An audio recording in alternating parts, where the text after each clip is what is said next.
Estimados participantes, una satisfacción tenerlos a ustedes acá en esta noche para la presentación de un interesantísimo tema, inteligencia artificial, el Deep Learning aplicado a mantenimiento predictivo. No dudo que muchos predictivistas estarán presentes acá, atentos a las explicaciones correspondientes al tema, ¿no? El Deep Learning es una tecnología pero muy interesante, muy moderna, ¿no? Que trata de ensamblar un poco los criterios de cómo el manejo de la computadora para poder aplicar las gestiones de mantenimiento predictivo hacia un manejo y una probabilidad de predicción hacia adelante de los valores que se toman. Considero que es un tema bastante bonito y sobre todo los pone a todos los predictivistas en una posición muy interesante porque les va a permitir abrir una zona que hasta cierto punto es nueva para muchas personas, pero que le va a dar una gran ayuda a la aplicación y obviamente ensayando uno va llegando a los resultados que se esperan. Yo creo que es buenas noches Roberto, una especie diríamos, de condición inicial. La presentación del ingeniero David Yactayo está orientada a la siguiente reflexión. Él está participando en el foro correspondiente a automatización y mantenimiento 4.0, por lo tanto, él va a exponer el tema ampliamente en el Congreso. Por eso es que prácticamente nosotros necesitamos escuchar con bastante interés la presentación que va a hacer el ingeniero y a su vez también estar atentos a la opción de poder participar en nuestro 23 Congreso, que está conformado por 10 foros. Uno de ellos es el de automatización y mantenimiento 4.0. Bueno, sin más preámbulo, ya que estamos superando las 22 personas, hay inscritos más de 100, estaremos dándole inicio a esta participación. El ingeniero David Yactao es un experimentado profesional peruano que tiene mucho acercamiento a lo que es manejo de herramientas, también dominio de SCADA y sistemas de gestión y metodología. Por lo tanto, van a escuchar una bonita charla al respecto pre-congreso. En esta oportunidad, entonces, para concluir, estamos aperturando el foro de automatización y mantenimiento 4.0 y esperemos su resultado. Al final yo trataré de intervenir un poquito también. Adelante, David, por favor, a la presentación. Ok, Víctor, muchas gracias por el pase. Sí, bueno, les quiero compartir la información. Es un adelanto hacia el Congreso y quiero compartirles mucho material. Me confirman si tienen acceso. Vamos copiando por el chat y vamos a dar inicio a la presentación, ¿ok?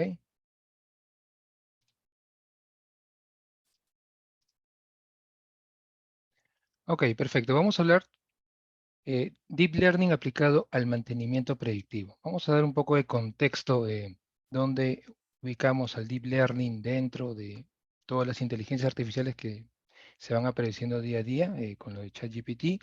Vamos a mostrar también un ejemplo de cómo interactuar con esta herramienta. Yo los invito a incursionar en este mundo de la ciencia de datos. En realidad es muy fácil. Ahora GPT nos ofrece la asistencia para poder acelerar nuestro aprendizaje. Ya no hay ese tabú, ese temor de si es que no sé programar o no entiendo el código, no puedo aplicar Machine Learning o Deep Learning, ¿ok? Perfecto. Entonces, ¿qué es lo que vamos a revisar en esta corta sesión? Una introducción a lo que es inteligencia artificial, lo que es Machine Learning, Deep Learning, dónde nos encontramos nosotros, ¿no? Como profesionales de mantenimiento y cómo podríamos enfrentar estos cambios. Y vamos a revisar un par de aplicaciones, ¿sí? Aplicaciones prácticas, una de Machine Learning y otra de Deep Learning, ¿ok? Entonces, nosotros ya tenemos claro las estrategias de mantenimiento, ¿no? Un mantenimiento reactivo, un mantenimiento planificado, mantenimiento proactivo, y a donde apuntamos es al predictivo, pero tenemos siempre estas limitaciones de equipos especializados y profesionales que realicen, digamos, el análisis, la interpretación de estos resultados, ¿no? Si interpretamos en base a este indicador de efectividad global de nuestros equipos, vemos que hay diferentes pérdidas que van desde la disponibilidad, el desempeño o la calidad que afectan este indicador, ¿no? Si lo vemos en base a la condición de nuestros equipos, predictivo siempre nos brinda información. En este caso tenemos como detección ultrasónica, análisis de vibración, análisis de aceite puede ser, y así nos vamos acercando cada vez al mantenimiento reactivo, donde lo que quiero resaltar aquí es que los costos, digamos, las consecuencias, el tiempo de parada cada vez va a ir aumentando, ¿no? Entonces, ¿dónde es que entra Machine Learning en este contexto? Si bien una de las restricciones de aplicar mantenimiento predictivo es básicamente a nuestros equipos críticos, esto por el alto costo del equipamiento de los especialistas, les vengo a presentar otro enfoque, el cual vamos a explicar muy bien durante el Congreso en este foro de automatización y mantenimiento 4.0, es aprovechar esta tendencia, la orientación a los datos, ¿sí? Muchas veces tenemos un sistema SCADA, un sistema de monitoreo, donde contamos con información del proceso que nos puede ayudar a anticipar, en este caso, la condición de nuestros equipos. ¿Estamos? Entonces, ¿dónde entra la inteligencia artificial? ¿Qué es lo que vamos a revisar? Inteligencia artificial en realidad es todo este conjunto de nueva tecnología que vemos. Y lo que estamos revisando aquí es que Machine Learning es un subconjunto de la inteligencia artificial. Dentro de Machine Learning, o en español, aprendizaje automático, tenemos un conjunto de herramientas que lo que buscan es que las máquinas, las computadoras en específico, eh, tengan un comportamiento inteligente, ¿no? Entonces, estos, digamos, algoritmos de aprendizaje automático lo que hacen es permiten a la máquina aprender de la experiencia, en este caso el histórico de nuestros datos, y van a identificar patrones para que puedan identificar, pronosticar condiciones de nuestros equipos. ¿Ok? Entonces, entiéndase a Machine Learning, digamos, como este conjunto de herramientas que le ayudan a la máquina a realizar inferencias y predicciones a partir de nuestra data histórica. ¿Estamos? Machine Learning o aprendizaje automático está más cerca de nosotros de lo que imaginamos, ¿sí? Básicamente se dividen en aprendizaje supervisado y no supervisado. Supervisado quiere decir que nosotros estamos definiendo un target, y se lo voy a colocar por aquí. Cuando definimos un objetivo o un target, estamos hablando de aprendizaje supervisado.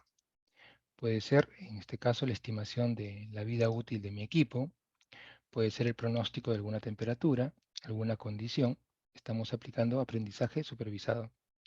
Cuando no tenemos definido un target, un objetivo, estamos dentro del no supervisado. Y aquí básicamente contamos con dos tipos de algoritmos: el clustering o el de reducción de dimensiones. Nosotros estamos interactuando día a día con este algoritmo de clustering sin darnos cuenta. Todos tenemos, digamos, nuestro streaming en casa, nuestras redes sociales, y hay un algoritmo que está de fondo, ¿sí? Que realiza, digamos, la recomendación. El siguiente video que vas a visualizar, de repente el siguiente producto, una recomendación de compra, una publicidad, todo eso se basa en sistemas de recomendaciones. Entonces, tanto Facebook, Netflix, Spotify ya tienen integrado en su plataforma este sistema de recomendación. Y nosotros estamos día a día con cada interacción, digamos, del aplicativo, estamos alimentando este sistema con esta información histórica que les va a permitir mejorar la recomendación de la siguiente serie, la siguiente música, el siguiente aviso. ¿Ok? Nos vamos a enfocar ahora en nuestro campo, ¿no? Nosotros sí tenemos un target, tenemos algo bien definido, queremos identificar la condición de nuestro equipo. Si la condición de nuestro equipo se va por el lado de una probabilidad, ¿sí? Un número continuo concreto, estamos hablando de una regresión. Son los mismos algoritmos de propósito general que se utilizan para pronosticar ventas, en este caso pronósticos del tiempo. En este caso vamos a pronosticar la probabilidad de falla de un equipo. Clasificación. Clasificación, en este caso, si no estamos hablando de una variable continua como confiabilidad, si no estamos hablando simplemente de un 0, un 1, es decir, si le colocamos etiquetas, en este caso podría ser falla o no falla mi equipo, el algoritmo lo va a entender básicamente como un 0 o un 1. ¿Ok? En este caso podemos decidir que el 1 signifique la falla del equipo. ¿Ok? Entonces ya estamos entrando en este contexto de aprendizaje automático. Y lo que tenemos que revisar en este caso, ¿sí? Estamos viendo que sistemas de recomendación es un algoritmo no supervisado. Básicamente nos agrupan, nos etiquetan, ¿sí? Nos segmentan, por decirlo de una forma. Sin embargo, estas no son las únicas aplicaciones de Machine Learning, ¿sí? O aprendizaje automático. ¿Ok? Se utiliza mucho en la parte de retail, ¿ok? Para armar estas ofertas, estos combos de productos, en la parte de seguros, cuando nos hacen el recálculo de la prima. Lo está utilizando ahora en la banca, el BCP, con la prevención del fraude, ¿no? Si es que ustedes por ahí les llega un aviso que una operación ha sido bloqueada y ustedes no han bloqueado la operación y no han hecho ninguna comunicación, lo ha hecho el algoritmo, ¿no? Y qué bueno que el algoritmo preferimos que falle, que se equivoque, que bloquee, ¿sí? A que suceda un verdadero fraude, de repente nos clonan la tarjeta y tengamos una pérdida. En la parte médica se viene utilizando ampliamente lo que vienen a ser estos algoritmos de clasificación, redes neuronales, y son los mismos algoritmos que nosotros vamos a utilizar para mantenimiento. ¿Qué tiene que ver la salud con mantenimiento? Tiene mucho que ver. Así como evaluamos la salud de los pacientes, ¿sí? La supervivencia a un tratamiento, de la misma forma vamos a evaluar la salud de nuestros activos, ¿sí? De nuestra maquinaria, de nuestros equipos. Queremos llegar a ese índice, a ese valor, ¿sí? De probabilidad de falla. ¿Cuántos ciclos de operación, cuánto tiempo de funcionamiento tengo libre de falla? ¿Sí? Eso es lo que todos quisiéramos saber de nuestros equipos, ¿no? Machine Learning ya está empezando a superar al referente humano, ¿ok? Se los explico a continuación. Machine Learning, bueno, no es un concepto nuevo. Inteligencia artificial data de los años 50, ¿ok?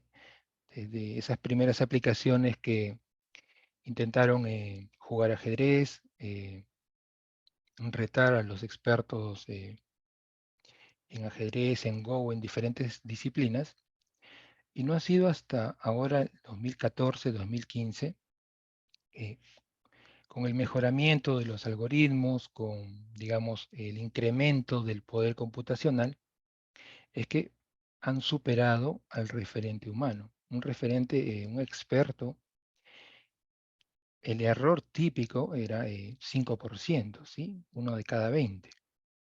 En este caso, estos algoritmos están llegando al 1 o 2% de error. ¿Ok? Entonces ya es interesante ver las aplicaciones de estos algoritmos en el sector industrial, ¿no? Donde tradicionalmente nosotros confiábamos o utilizábamos la información, les comentaba, de sensores de análisis vibracional, cámaras termográficas, para tener, digamos, esta proyección de cuánto de vida útil tenemos en nuestros equipos, ¿no?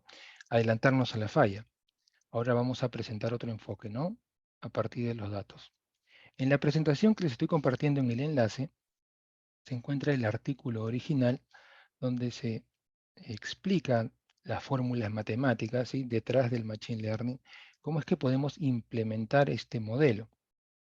Yo les voy a dar otro enfoque, cómo utilizando ChatGPT y otras herramientas actuales, podemos nosotros generar código e implementar nuestros algoritmos sin saber programar. Pero eso sí, teniendo en claro el objetivo, el target, en este caso que queremos predecir la falla, ¿no? Entonces los invito a revisar el artículo.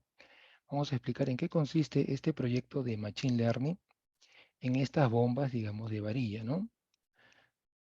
En el norte hemos visto estos equipos, ¿sí?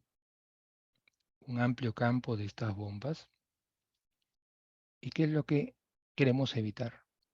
La falla, ¿no? Que no nos sorprenda la falla y nos agarre sin los recursos, sin los materiales, si no se va a extender mucho más, ¿sí? El tiempo de pérdida de producción, ¿no?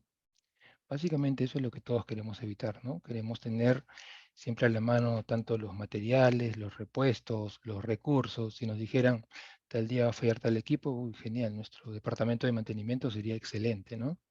Y si no sucede la falla, mucho mejor. ¿Cómo aplicamos Machine Learning en este campo de estas bombas? Básicamente, conociendo un poco el proceso, ¿no? Básicamente, este bombeo se resume a dos variables, ¿no? El desplazamiento, en este caso, de la varilla y la oscilación de la carga. Entonces, aquí estamos conociendo un poco, digamos, el negocio, el proceso. Queremos ver cómo Machine Learning puede ayudar a mejorar, en este caso, la confiabilidad de este proceso. En realidad es un proyecto compartido, ¿sí? El tema es automatización y mantenimiento 4.0. Entonces tiene 50% de cada uno. 50% de instrumentación y 50% del uso de estos algoritmos de Machine Learning. Entonces ya tengo claro, digamos, el funcionamiento ideal de este equipo, ¿no? Ahora, por experiencia, por la data histórica de mis equipos, yo tengo los modos de falla, ¿sí? De esta bomba. Los tengo catalogados, en este caso, en 11 tipos de fallas, ¿ok? Diferentes condiciones, pueden ser desde la bomba, un agujero, condiciones del producto. Ya tengo, digamos, una clasificación de fallas. Ahora lo que voy a buscar es entrenar un algoritmo que comprende estas fallas, que identifique un patrón y con data nueva, es decir, con proceso, digamos, posterior, información nueva, me pueda predecir si es que este equipo va a fallar o no, o si es que está de repente en uno de estos 11 patrones de falla. ¿Cómo lo hacemos? Primero tenemos que tener en claro la información de referencia, ¿no? Tenemos la información histórica, ¿sí? Nuestro proceso, de repente los últimos 6 meses del último año, información de referencia del fabricante, cuál es el funcionamiento ideal, y luego empieza la aplicación del algoritmo. Nuestro conjunto de datos original, vamos a llamarlo el dataset completo, lo vamos a marcar aquí al inicio, es un solo bloque, ¿ok? Luego yo separo el target, estamos hablando entonces de aprendizaje supervisado, ¿no? En este caso yo quiero saber la falla del equipo y además en qué modo va a fallar, ¿sí? Recuerden, teníamos 11 tipos de falla y teníamos la condición normal. Entonces, tenemos 12, digamos, 12 clases para este algoritmo. Separamos el target, en este caso, si está normal o de repente en algún modo de falla, y nuestras características, ¿no? Vamos a llamarlo el 100% de los datos, ¿ok? Este es mi 100% de la data. Y luego para poder entrenar y probar estos algoritmos, tenemos que hacer esta partición, ¿no? El train test split, es decir, le oculto parte de la información, puede ser entre un 20 y 30%, y vamos a llamar la información de prueba. ¿Ok? Esto normalmente es entre un 20 y 30% de información oculta al modelo. Y lo voy a entrenar básicamente con un 70-80% de la información. ¿Ok? 70-80% de la información para que el algoritmo pueda identificar el patrón. ¿Sí? Pueda entender la información y pueda construir su modelo, pueda aprender a partir de esta información. Una vez que el algoritmo ya aprendió, ya se entrenó, puede evaluar su desempeño. ¿Ok? Si el desempeño está superior al 85%, le presento la información oculta, es decir, la información que vimos en la parte inferior de prueba. Esto va a emular información nueva al proceso, ¿sí? Y a partir de ahí, si mantengo mi score 85 o más, quiere decir que mi modelo ya está completo y lo puedo desplegar, ¿ok? Básicamente esa es la forma de cómo se elabora un modelo de Machine Learning, independiente si es regresión o clasificación, ¿ok? Luego de hacer este modelo con la información de las bombas, evaluamos el desempeño, ¿no? evaluamos qué tanto se ha equivocado el algoritmo, comparando, digamos, la muestra de entrenamiento y la muestra de prueba. ¿Ok? Entonces vemos que este modelo tiene un buen desempeño, ¿no? En algunos modos de falla sí vemos que comete algunos errores. ¿Ok? Pero el score en este caso está muy por encima del 95%. ¿Ok? No estamos en este caso haciendo uso de análisis vibracional o de termografía, básicamente información del proceso, pero eso sí, tenemos que hacer que esta información esté disponible, ¿sí? Si no tenemos una telemetría, no tenemos acceso en tiempo real a la información, no vamos a poder aprovechar este algoritmo, ¿no? Básicamente, si por estadística en estos pozos se tardaba alrededor de 9 días en detectar la falla y solucionar el problema, esos 450 barriles que nos ahorramos, ¿sí? Hacen que este proyecto sea viable. ¿Ok? Entonces es una forma, es una aplicación de Machine Learning y en este caso sí complementar que no es solo el Machine Learning, no es solo el algoritmo, no es aquel modelo que te identifica la falla, sino que tenemos que instrumentar. ¿Ok? Machine Learning se alimenta de los datos. ¿Ok? Va a identificarte un patrón, una nueva tendencia, un modo de falla, si es que tiene la información disponible. Entonces tenemos que instrumentar nuestro proceso y hacer que esta información esté disponible. Puede ser de la forma tradicional mediante los PLCs, un DCS, pero ahora nosotros ya tenemos con el 4.0 lo que es el Industrial IoT, ¿no? Aquí me faltó agregarle una I, el Internet de las cosas, vamos a agregarle una I, que es el Industrial IoT, ¿ok? Y de esa forma es que vamos a poder tener la información en tiempo real para alimentar a nuestro algoritmo y nos dé un diagnóstico de nuestros equipos, ¿ok? Esto ya se viene aplicando hace mucho tiempo en el campo de la medicina, ¿no? Con equipos, con gadgets, los pacientes son monitoreados, se alimenta directamente a la nube, les comentaba mediante el Internet de las Cosas, toda la información lleva directamente a la nube, y en la nube ya se tienen estos algoritmos, ¿no? Entonces no es una tecnología de, digamos, nueva, sino que ahora se está ampliando al campo industrial, ¿ok? Perfecto. Ese es el primer ejemplo y aquí ya les quiero hablar dónde nos encontramos nosotros, ¿sí? Estamos viendo muchos cambios a nivel de data, a nivel de tecnología.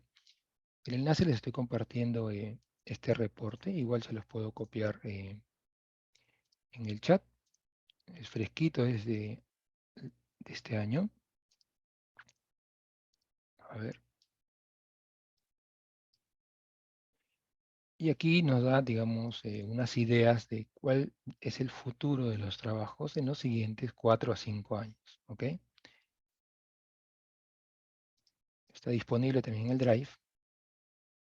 ¿Qué es lo que se vienen en diferentes aplicaciones? Ya lo vemos en las empresas a nivel corporativo. El Excel está siendo reemplazado por el Power BI, algunos optan por el Tableau. La comunicación está dejando de lado el Outlook, ahora esto reuniones mediante Teams, Skype, Slack. La programación ahora es o en Python o en R. Y así vemos una tendencia de aplicaciones nuevas que están desplazando, ¿sí?, a la forma tradicional, cómo llevamos nuestros procesos, nuestra gestión básicamente. ¿A dónde quiero llegar con esta explicación? Es que muchas de las carreras, de acuerdo al reporte que les estoy compartiendo, van a desaparecer en los siguientes 3 a 4 años, ¿sí? Es un tema también que vamos a abordar en el foro, qué es lo que tendríamos que hacer o cómo es que podríamos afrontar estos cambios. Y quiero resaltar ello, ¿no? Que hay muchos cambios en cómo nos presentan la información, en el storytelling, cómo procesamos la data, ¿sí? Ya no es de forma local, ahora todo es en la nube. La información, los sensores ya no son también de forma local, también todos van a la nube, de repente a la nube del fabricante. El cybersecurity, ¿sí?, procedimientos instructivos, flujogramas a nivel de la industria están cambiando. Les dejo esta pregunta, ¿no? ¿Qué es lo que estamos haciendo nosotros? ¿Cómo es que estamos preparándonos para todos estos cambios, ¿no? El hecho de que están aquí, bueno, es una buena señal que no están conformes, que ven que algo está viniendo y queremos entender un poco más, queremos utilizar estas nuevas herramientas, ¿ok? Y aquí es donde aparece la ciencia de datos, ¿no? Ciencia de datos no hay que tenerle miedo, no tiene mucho que ver con programación.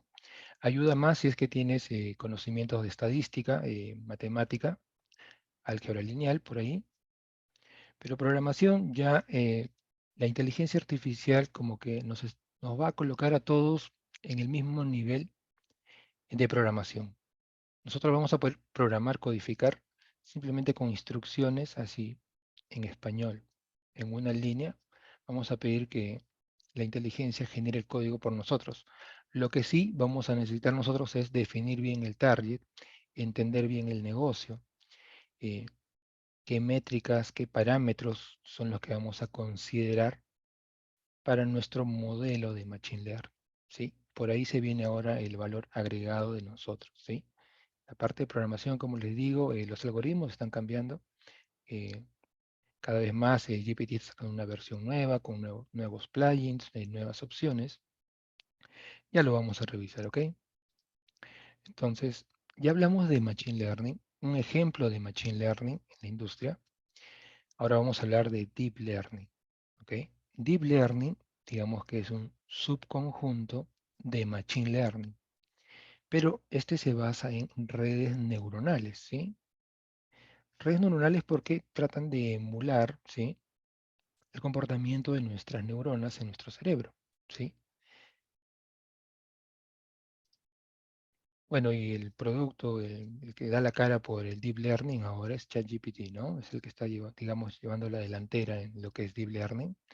Digamos, es un tipo de Deep Learning. ¿Y qué lo caracteriza a diferencia del Machine Learning, ¿no? Les comentaba que nosotros tenemos que entender muy bien el proceso. Nuestro valor agregado en Machine Learning es identificar aquellas características, aquellas variables que puedan explicar mejor el proceso y a partir de ellas realizar la implementación, el entrenamiento del modelo. ¿Ok? Es un paso importante en Machine Learning. En Deep Learning, lo importante va a ser, digamos, estandarizar las variables, básicamente llevarlos a una misma escala, pero no vamos a tener este, digamos, problema de cantidad de variables que sucede en Machine Learning. Machine Learning todavía, digamos, tiene una debilidad, que son las dimensiones o las variables. Uno piensa que a más información es mejor, eso no sucede en Machine Learning. Cuando tú incrementas las variables al modelo, es como si le agregaras una dimensión adicional. Cuando digo dimensión es si hablamos dos parámetros, por decirle presión, temperatura, estamos hablando de dos dimensiones, dos variables. Si aumentamos, por decir flujo, una tercera variable. Cada variable adicional significa una dimensión más al modelo. Mayor cantidad de dimensiones implican que tú tienes que alimentarlo con mayor información para que pueda entrenar e identificar un patrón. ¿Ok? Eso no sucede mucho en Deep Learning. En Deep Learning sí ya no lo vamos a poder explicar e interpretar tan fácilmente como en Machine Learning, debido a que Deep Learning, y de ahí viene el nombre de aprendizaje profundo, nosotros alimentamos el modelo con input, información de entrada, nuestras variables de nuestro proceso. La clasificación y la salida podría ser los modos de falla que vimos en el ejemplo anterior, pero aquí van a haber unas capas intermedias y de aquí viene el nombre de aprendizaje profundo, ¿no? No sabemos cuántas capas intermedias tiene el modelo que van a desarrollar. Pueden ser 50, 100 capas. Y la conexión entre capas, ¿sí?, tiene unos pesos, unas ponderaciones. Entonces el modelo se va haciendo cada vez más complejo. ¿Ok?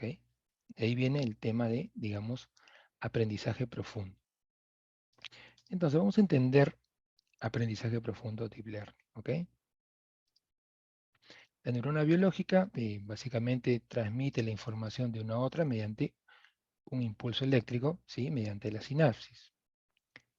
¿Cómo lo emula este caso Deep Learning? Es un modelo básico, una sola neurona, es decir, una sola capa. Toma en cuenta nuestras variables, los inputs, vemos que hay unos pesos, ¿no? Unas ponderaciones. Y encuentra el objetivo, una suma producto de las variables y los pesos. Todavía me falta incluir aquí una función de activación, que lo vamos a ver. Y básicamente eso es lo que hace una red neuronal. Claro, una neurona se ve muy sencillo, ¿no? Estamos viendo una neurona y una sola capa. El problema es cuando esto crece y lo tenemos de esta forma, ¿no? Tenemos múltiples capas y esos pesos, esos W, aumentan, ¿no? Nosotros ahora no vamos a ajustar cada uno de estos W, cada uno de estos parámetros o pesos entre una capa y otra capa, ¿sí? Digamos que cada flecha involucra un peso, una ponderación para el cálculo final de la salida, ¿ok? ¿Qué es lo que hace? ¿Cómo funciona básicamente la red neuronal? La primera etapa, que se denomina propagación hacia adelante o forward propagation, lo que hace es calcula la salida, ¿ok? Coloca unos pesos, digamos, de forma aleatoria y te da una resultante, una salida. Esa salida es la salida calculada, ¿ok? Esa salida calculada lo va a comparar con la data real. Necesitamos igual data histórica, ¿no? Entonces vamos a tener ahí un target, un objetivo. No importa mucho al inicio estas variables aleatorias, estos pesos. Él tiene el target y tiene su salida calculada. A partir de ambas, lo que va a hacer es obtener un error.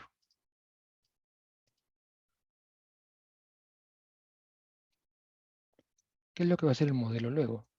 Identifica el error y hace lo que conocemos como backpropagation, retropropagación o ir hacia atrás, y empieza a actualizar todos estos pesos. Los cambia, los altera. Nuevamente, propagación hacia adelante, encuentra, calcula nuevamente, y para este caso ya ha reducido el error. Entonces, esas épocas o ciclos que hace mi red neuronal yendo hacia adelante y hacia atrás, lo que va a hacer es cada vez ir ajustando, modificando esos coeficientes para minimizar la función de costo que conocemos aquí como el error. De esa forma es que trabajan las redes neuronales. Y es lo que vamos a utilizar para el siguiente ejemplo, ¿ok? Les comentaba que vi una función de activación. No es tan simple como multiplicar y sumar. Todavía hay un bloque de función, una pequeña cajita que va a ser como una especie de filtrado, ¿no? Va a evaluar el valor que tiene como sumatoria, como total, y de acuerdo a esta función va a determinar la salida, ¿ok? La que se va a utilizar en la aplicación es la función de activación sigmoide. Básicamente te devuelve una probabilidad. A la salida, independiente del valor que hayas obtenido para X, puede ser 10, 20, 50, 80, 100, lo que va a hacer a esa sumatoria que has obtenido, la va a reemplazar aquí y va a obtener una resultante que nos interesa a nosotros, ¿no? De 0 a 1, una probabilidad de falla, ¿ok? Es por eso que justo para este caso se utiliza con la función de activación sigmoide, ¿ok? Vamos a tener como resultante una probabilidad. ¿Cuál es la aplicación? Bueno, este caso rule es determinar, digamos, la vida remanente del equipo. Se tiene un conjunto de 100 equipos o 100 activos que tienen data de 21 sensores diferentes, tanto como en el compresor, en el sistema de lubricación. La información se la estoy compartiendo también por enlace. Lo que se suele hacer inicialmente todos los modelos es un análisis exploratorio de las variables. En este caso, la información está dividida en tres bloques. un bloque de entrenamiento, ¿sí? Lo mismo que vimos arriba, un bloque de prueba, ¿sí? Y adicionalmente un bloque que nos dice cuánto tiempo adicional tiene el equipo para la falla, ¿ok? El enlace se lo estoy dejando también en la presentación. Es en un portal de Kaggle. Vamos a revisarlo rápidamente. Este modelo, digamos, esta simulación de la NASA, eh, aparece en el portal de Kaggle. Es un portal para ciencia de datos. Aquí se realizan periódicamente competencias, ¿sí? Y lo que buscan cada vez es mejorar, digamos, el algoritmo, ¿no? Y cómo es que están implementando la solución, ¿sí? De repente de una forma más eficiente, que consiga al menos un punto más, digamos, en la confiabilidad, un punto más en el score del desempeño del algoritmo, ¿sí? También les dejo este enlace, si quieren averiguar un poco más. Tienen toda la información también en el Drive, está la presentación, el artículo de las bombas de varilla, el reporte de los empleos para los siguientes 4 años y este collab que les comparto con redes neuronales. Básicamente que tenemos aquí la implementación de una red neuronal. Bueno, esto al inicio les va a parecer chino, básicamente es código. Está disponible en Kaggle diferentes versiones de cómo afrontar esta problemática. La problemática es, a ver, determinar, miren, la vida útil remanente de los activos. ¿Ok? No me va bien el inglés, lo vemos en español. ¿Ok?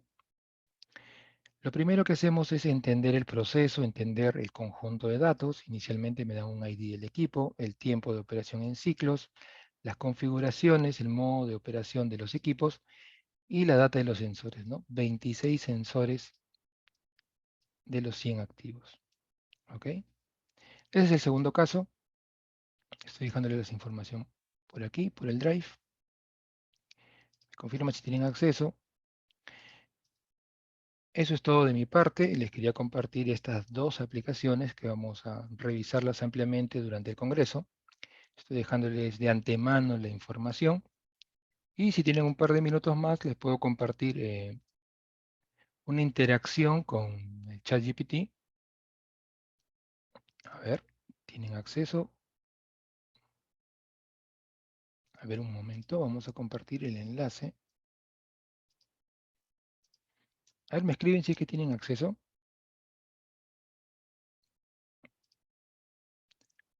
Ok, bueno, normalmente,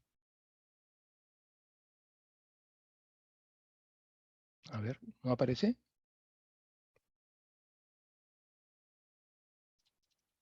Sí, toda la información, la presentación, los artículos están en este enlace Drive. Ok, perfecto. Bueno, normalmente GPT está bloqueado en la mayoría de las empresas por un tema de, más que todo, el cybersecurity y lo que es confidencialidad de la información, ¿no? Básicamente por ello. Entonces, nos vamos a conectar a otro equipo donde sí podemos interactuar con la herramienta, ¿no? Entonces, ¿por qué les decía que ya la parte de codificación, la parte de aprender lo que es programación, ya no va a ser, digamos, una barrera para nosotros que estamos en el campo de mantenimiento, ¿sí? A ver, me confirman si lo ven ahí. Por ejemplo, miren, ya está tan avanzado estos modelos que nosotros simplemente acá tengo diferentes conjuntos de datos, ¿no? Básicamente la información de mi proceso, aquí tengo, ¿no? Por ejemplo, de lo que es calidad de aire, ¿no? ¿Qué es lo que hago? Simplemente abro un nuevo chat, escojo la opción de intérprete de código, ¿sí? Todavía se encuentra en beta, pero quiero mostrarles esto, ¿no? Yo cargo mi conjunto de datos de mi proceso, ¿sí? Que se supone yo nomás lo conozco y lo que estamos en mi planta, y simplemente le escribo, ¿no? No voy a programar nada, simplemente explícame los datos, nada más. Bueno, y ChatGPT, bueno, estaba basado en Python, ¿no? Entonces, muchas de las, digamos, interpretaciones que te va a hacer, lo va a hacer en lenguaje Python, ¿ok? Entonces, lo único que nosotros vamos a hacer es simplemente copiar ese código que tenemos, que nos brinda la herramienta, y lo podemos implementar en una herramienta gratuita que es el Colab. Igual les dejo el enlace. Es una herramienta completamente gratuita para que ustedes puedan interactuar con lo que es Python, con lo que es Machine Learning. Deep Learning también lo pueden implementar aquí, no tiene ningún costo. ¿Ok?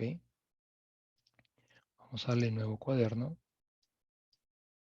Y miren, me está realizando una explicación de mis datos. Solo con esta instrucción nada más. Explícame los datos. Me comparte el código en Python. ¿Ok? Y puedo seguir haciéndole consultas sobre mi conjunto de datos, ¿no? Lo típico que hacemos es el análisis exploratorio de las variables. Entonces, acá se lo voy a escribir en inglés.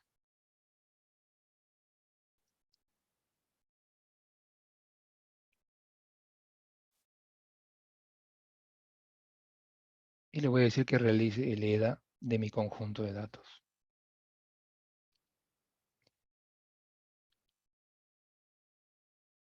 ¿Ok? Y entonces vemos que la herramienta básicamente está realizando el código y a la vez nos da una conclusión, una observación, interpretación de la información.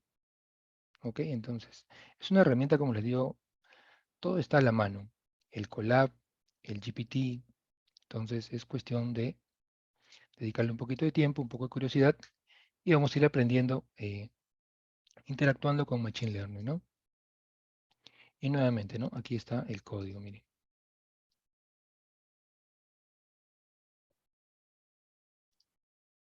¿Ok? Me está realizando el análisis exploratorio de mis variables, ¿sí? No estoy codificando nada, simplemente le estoy pidiendo que lo haga. Lo que les estoy compartiendo aquí en este collab, que tiene muchos pasos para interpretar la información, para generar variables adicionales, mis gráficas de mis activos, el histograma aquí y el conjunto de visualización de los datos, que tengo que realizar código dentro del collab, ¿no? Ya lo estoy realizando en la herramienta muy rápido y simplemente con lenguaje natural. ¿Ok? Perfecto. Bueno, eso es todo de mi parte. Espero que con esto los motive a que incursionen en Machine Learning. Estamos viendo que hay muchas herramientas gratuitas. Kaggle es un portal. El idioma no es un lenguaje. Por ahí me decían, oye, pero está en inglés. No conozco, no manejo los términos. El Chrome tiene un plugin que te traduce toda la página. Entonces, el idioma no es una barrera. Estamos viendo que GPT le puedes hablar en inglés o le puedes escribir en español. ¿Ok? Entonces tienen muchas herramientas y espero verlos en el Congreso. Sí, quedo atento si tienen alguna consulta.